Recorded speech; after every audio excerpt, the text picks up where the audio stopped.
My starting point when it comes to the consideration of any issue relating to free speech is my passionate belief that the second most precious thing in life is the right to express yourself freely. The most precious thing in life, I think, is food in your mouth, and the third most precious is a roof over your head. But a fixture for me in the number 2 slot is free expression, just below the need to sustain life itself.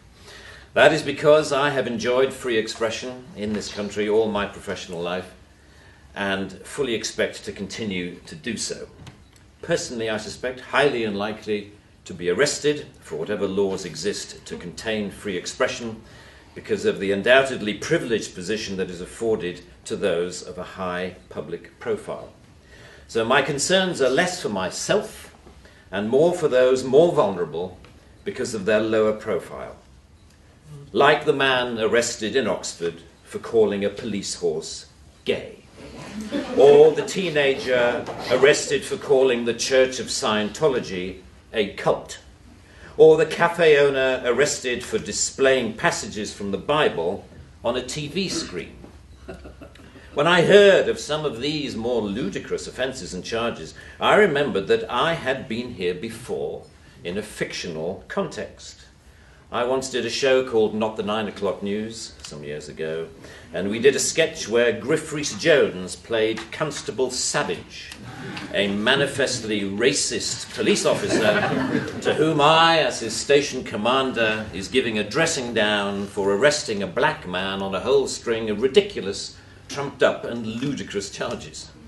The charges for which Constable Savage arrested Mr. Winston Kadogo of 55 Mercer Road were these: walking on the cracks in the pavement, walking in a loud shirt in a built-up area during the hours of darkness, and one of my favourites, walking around all over the place. He was also arrested for urinating in a public convenience and looking at me in a funny way. Who would have thought that we would end up with a law that would allow life to imitate art so exactly? I read somewhere a defender of the status quo claiming that the fact that the gay horse case was dropped after the arrested man refused to pay the fine, and that the Scientology case was also dropped at some point during the court process, was proof that the law was working well, ignoring the fact that the only reason these cases were dropped was because of the publicity that they had attracted. The police sensed that ridicule was just around the corner and withdrew their actions. But what about the thousands of other cases that did not enjoy the oxygen of publicity, that weren't quite ludicrous enough to attract media attention? Even for those actions that were withdrawn, people were arrested, questioned, taken to court, and then released. You know, that isn't a law working properly. That is censoriousness of the most intimidating kind, guaranteed to have, as Lord Dear says, a chilling effect on free expression and free protest. Parliament's Joint Committee on Human Rights summarised, as you may know, this whole issue very well by saying, while arresting a protester for using threatening or abusive speech may, depending on the circumstances, be a proportionate response, we do not think that language or behaviour that is merely insulting should ever be criminalised in this way. The clear problem with the outlawing of insult is that too many things can be interpreted as such. Criticism is easily construed as insult by certain parties. Ridicule easily construed as insult. Sarcasm, unfavourable comparison, merely stating an alternative point of view to the orthodoxy can be interpreted as insult. And because so many things can be interpreted as insult, it is hardly surprising that so many things have been, as the examples I talked about earlier show. Although the law under discussion has been on the statute book for over 25 years, it is indicative of a culture that has taken hold of the programmes of successive governments, that with the reasonable and well-intentioned ambition to contain obnoxious elements in society, has created a society of an extraordinarily authoritarian and controlling nature. It is what you might call the new intolerance, a new but intense desire to gag uncomfortable voices of dissent. I am not intolerant, say many people, say many softly spoken, highly educated, liberal-minded people.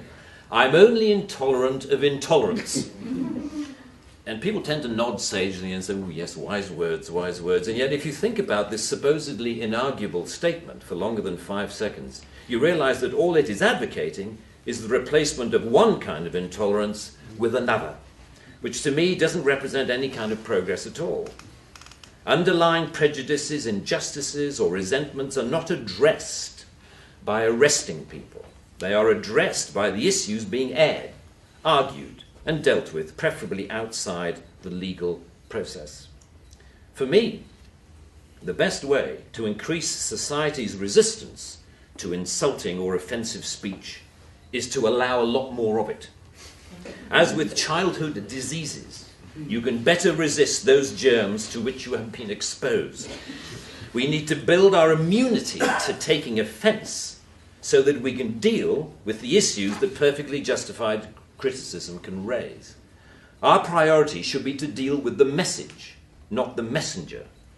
As President Obama said in an address to the United Nations only a month or so ago, laudable efforts to restrict speech can become a tool to silence critics or oppress minorities. The strongest weapon against hateful speech is not repression, it is more speech. And that's the essence of my thesis, more speech. If we want a robust society, we need more robust dialogue, and that must include the right to insult or to offend. And even if, as Lord Dear says, the freedom to be inoffensive is no freedom at all. The repeal of this word in this clause will be only a small step, but it will, I hope, be a critical one in what should be a longer-term project to pause and slowly rewind a creeping culture of censoriousness.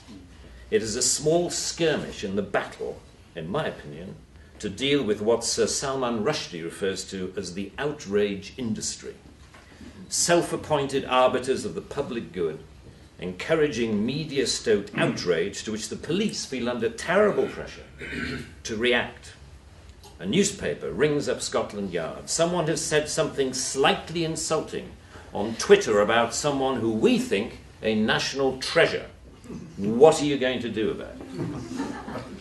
And the police panic and they scrabble around and then grasp the most inappropriate lifeline of all, Section 5 of the Public Order Act, that thing where you can arrest anybody for saying anything that might be construed by anyone else as insulting.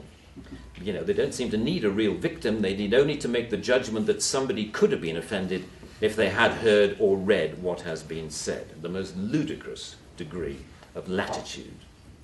The storms that surround Twitter and Facebook comment have raised some fascinating issues about free speech, which we haven't really yet come to terms with. Firstly, that we all have to take responsibility for what we say, which is quite a good lesson to learn.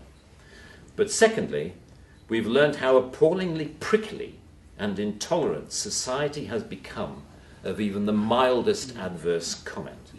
The law should not be aiding and abetting this new intolerance.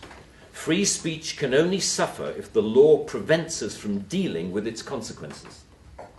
I offer my wholehearted support to the Reform Section 5 campaign. Thank you very much.